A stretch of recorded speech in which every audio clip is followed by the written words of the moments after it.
తాకట్లో ఉన్న బంగారాన్ని విడిపించి ఆ రోజున మార్కెట్ ధర కట్టి మిగిలిన డబ్బును మీకు అందిస్తుంది కొమ్మూరి గోల్డ్. ఈ మధ్య ఇంటర్వ్యూ చేస్తా తేజ గారు చాలా మంది పరిచయం చేశారు కదా, వాళ్ళందరూ ఇంటర్వ్యూ చేస్తా ఒక అతను అడిగాను, తేజ గారు మిమ్మల్ని కొట్టారా అని అడిగాను. నన్ను కొట్టలేదు కానీ కొట్టుంటే బాగుండేదని చెప్పి సినిమా అంతా బాధపడ్డాను, ఎందుకంటే తేజ గారు కొట్టిన ప్రతి ఒక్కరు స్టార్ అయిపోయారు. ఎందుకంటే తేజ గారితో మీకున్న అసోసియేషన్ ప్రత్యేకంగా చెప్పాల్సిన అవసరం లేదు. నాకు చాలా ఇష్టం తేజ అంటే. తేజకి నేనంటే తేజని నేను ఇష్టపడే కన్నా నన్ను ఎక్కువ తేజ ఇష్టపడతాను. ఎందుకంటే ఎవరో ఒకరు సబ్జెక్ట్ చెప్పడానికి వెళ్ళి ఇలా షూటింగ్ చేస్తున్నారు, ఈ క్యారెక్టర్ శివాజీ రాజు ఏం సరే, అతని సినిమాలే కాదు అతని దగ్గరికి ఎవరో సబ్జెక్ట్ చెప్పడానికి వెళ్తే మొన్న ఈ మధ్య జరిగింది. నేనంటే అంత ఇష్టం, చాలా ఇష్టం. అంటే కొడతాడు అంటే కొట్టడు కానీ సడన్గా కోపం వస్తుంది, అది ఎందుకు వస్తుందో తనకు కూడా అర్థం కాదు, వచ్చేస్తుంది టక్కన వస్తుంది కోపం.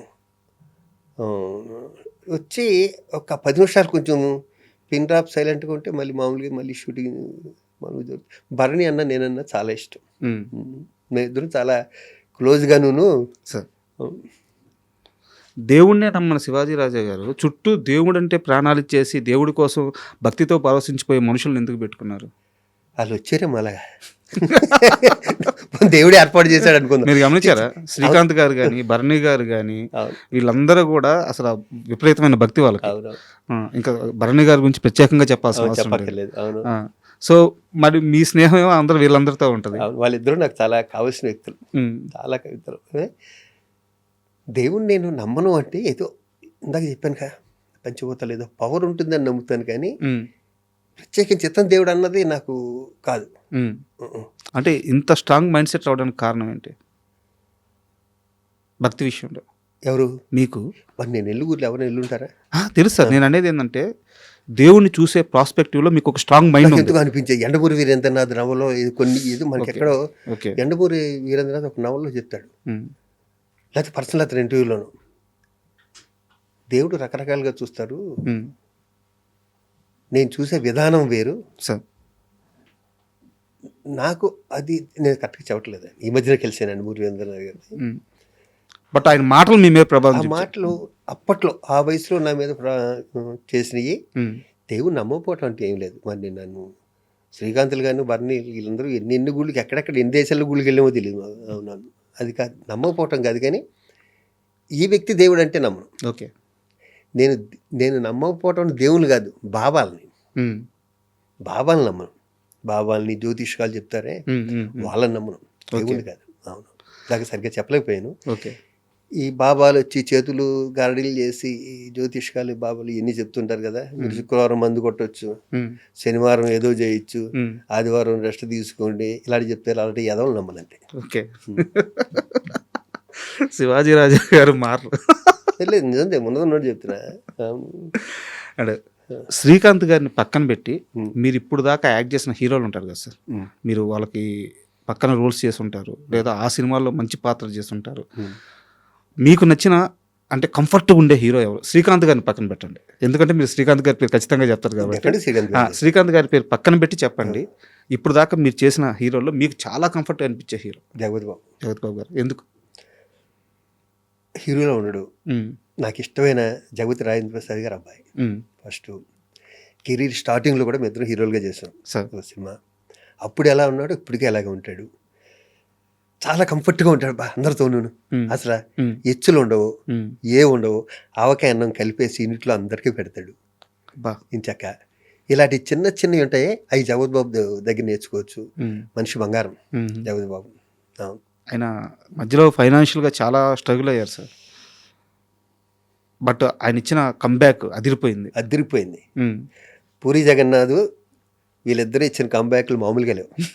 అవును, మీరు టచ్లో ఉన్నారా ఆ సమయంలో జగపతి గారితో? ఇప్పుడే ఫోన్ చేయటం ఏదైనా అవసరం, పుట్టుగా మనం ఎవరిని డిస్టర్బ్ చేస్తాం. ఇండస్ట్రీలో కాంబినేషన్ ఉంటే యాక్ట్ చేయటం, లేదంటే ఏదైనా పని ఉంటే ఏదైనా అవసరం ఉంటే ఫోన్ చేయటం తప్పితే రెగ్యులర్గా అంటే శ్రీకాంత్ నేను, భరణి నేను, అలీ నేను, ఇలా బ్యాచ్ ఉంటుంది అంతే. అండ్ ఇందాక శ్రీకాంత్ గారిని ఎందుకు పక్కన పెట్టమన్నానంటే అదేం స్నేహం సార్, బావా అది బ్లడ్ రిలేషన్ మించిపోయింది మీది. ఏంది ఆ స్నేహం? ఏంది ఎలా అంత బాగా ఎలా ఇష్టం? ఒకళ్ళ వాళ్ళంటే ఇష్టం, మా ఇద్దరికి బిజినెస్ లేవు, మా ఇద్దరికి బిజినెస్ లేవు. ఉమ్. అవును, మా ఇద్దరి మధ్యన కూడా పెట్రోల్ షోలు పెట్టేశారు ఇప్పుడు చాలాసార్లు, ఇద్దరు పట్టించుకోలేదు అంతే. కాబట్టి ఇంతకాలం ఉన్నాం. నాకు ఇంకోసారి చెప్తున్నా, శ్రీకాంత్ ఒక్కడే ఫ్రెండ్ కాదు. ఉమ్. వాళ్ళ ఇంట్లో శ్రీకాంత్ అత్తయ్య కానీ, మావయ్య కానీ, శ్రీకాంత్ మదర్ కానీ, శ్రీకాంత్ బ్రదర్ కానీ ఉమ్. అందరూ క్లోజ్. దానివల్ల మీ ఇద్దరి మధ్య మర్చిపోలేని ఒక ఇన్సిడెంట్ ఏదన్నా కావాలి? కొన్ని వందలు ఉన్నాయి, కొన్ని వందల ఇంటర్వ్యూలో చెప్పేసాను, బోల్డెన్ ఉన్నాయి. నాకు ఒక్కటి కావాలి అంటే మా వ్యూవర్స్ కోసం, ఇదిరా వాళ్ళిద్దరి మధ్య బాండింగ్ అనే ఒక ఇన్సిడెంట్ ఉంటుంది కదా సార్, ఒకరికొకరు తోడుగా నిలబడింది ఏదో ఒక సందర్భంలో, అలాంటి ఒక ఇన్సిడెంట్ కావాలి సార్. నాకు చాలా పెద్ద అదే గుర్తు చేసుకోకూడదంటే ఇది లింకులు ఉంటుంది దీంట్లో, దగ్గర ఆ లింకులు చెప్పాల్సి వస్తుంది. సార్ పెద్ద యాక్సిడెంట్, 13 రోజులు కోమా. అవును 20 రోజు తర్వాత నేను మధురనగర్లో ఉండేవాడిని, సార్. ఒక డూప్లెక్స్ హౌస్లో. అదేమైందంటే నేను వస్తున్నాను, ఇంట్లో వాళ్ళు కంగారు ఉంటుంది కదా, మా మదరో మా అత్తగారో తెలీదు, కీ పడేశారు. ఉమ్. ఇప్పుడు ఇంట్లోకి వెళ్ళటానికి లేదు, నేను స్ట్రెచ్చర్ మీద తీసుకొచ్చాను, దీని మీద ఇంట్లోకి వెళ్ళటానికి లేదు. పాలు కొట్టే పగిలే తాళాలు కూడా కదా, మొత్తం డోర్ తీసే అంతే కదా, సెక్యూరిటీ లాక్కుండా కదా, అలాంటిది.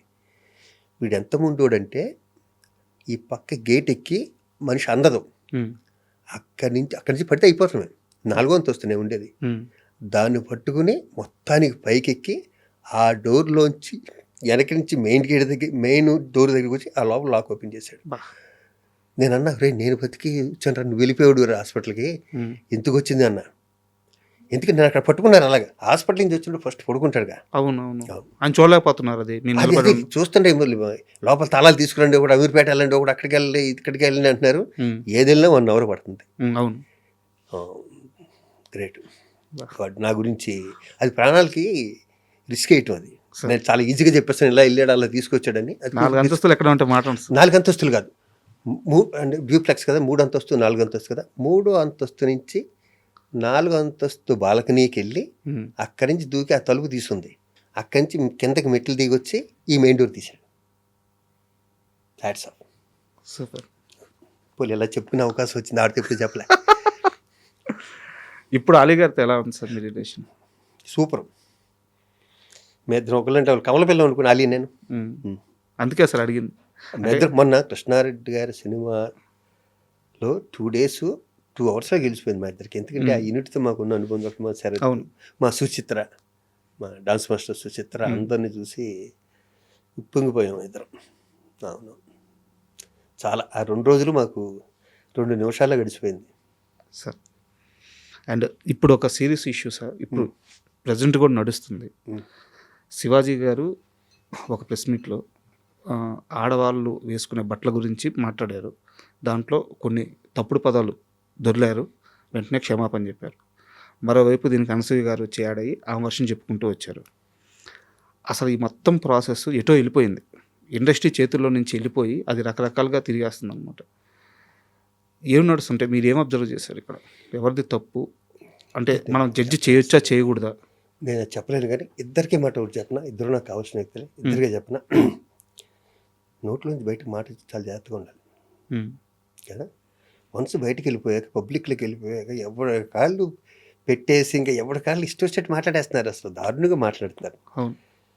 ఇద్దరు ఏం చేయాలంటే, ఫస్ట్ వాళ్ళ బర్త్డేలు వస్తాయి కదా, నాకు ఇద్దరు పరిచయం ఉంది కాబట్టి వాళ్ళ బర్త్డేలకి ఒక 100-150 రగ్గులు తీసుకుని, బట్టలు లేకుండా రోడ్డు పక్కన పడుకుంటారు కదా పాపం, లేని వాళ్ళు వీళ్ళును, వాళ్ళందరికీ కప్పేసి వచ్చేస్తే ఈ పాపరక్షణ జరిగిపోద్ది, అది కూడా ఊరుకుంటారు.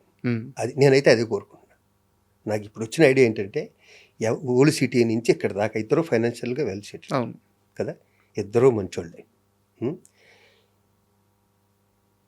అంతే, వెళ్ళి హ్యాపీగా ఎవరైతే బట్టలు లేకుండా రోడ్డు పక్కన పడుకున్నారో వాళ్ళందరికీ ఆ బర్త్డేలు లేకపోతే పిల్లల బర్త్డేలో వస్తే నన్ను కూడా రమ్మంటే నేను వస్తాను. నేను ఒక 50 రగ్గులు నేను కూడా స్పాన్సర్ చేసి వాళ్ళతో కూడా నేను కూడా కప్పొస్తాను. నా బర్త్డేలకి ఎప్పుడు నేను చేసే పని అది. ఈ క్యాన్సర్ హాస్పిటల్ ఉంది కదా, అక్కడ అందరికీ నేను బట్టలు పెడతాను, అందరికీ భోజనం పెడతాను. అది శివాజీ రాజా